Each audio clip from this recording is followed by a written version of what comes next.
Ok, regardons ça de plus près parce que ça peut faire partie des arguments que vous entendez lorsque vous pensez à vous reconvertir et être simplement mieux dans votre travail. En gros, il faudrait changer le système économique, il ne fonctionne pas bien, mais ça, visiblement, c'est pas possible parce qu'il faudrait changer de planète. Et notre société serait basée sur la survie, chose que je veux assez bien valider, et le plaisir égoïste. Donc, si je fais le tour, si tu as envie de changer de boulot, c'est basé sur de l'égoïsme, parce que tu recherches ton plaisir, donc ne change pas de boulot. Et de toute façon, on ne peut pas changer le système économique, donc on ne peut pas changer. On ne peut pas changer, on ne peut pas changer. Toute quête d'une amélioration serait vaine.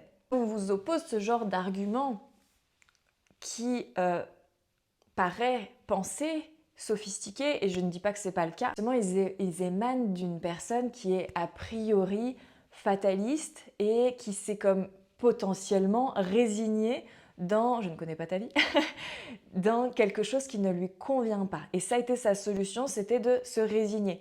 Dans les périodes de changement, notre entourage est hyper important parce qu'on est assez vulnérable, très perméable à ce genre de réflexion.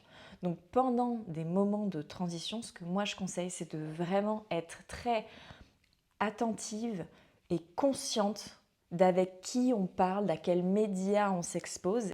La planète est tellement riche de tellement d'expériences, de vécus et de styles d'humains, il y en a forcément qui correspondent à ce à quoi tu aspires.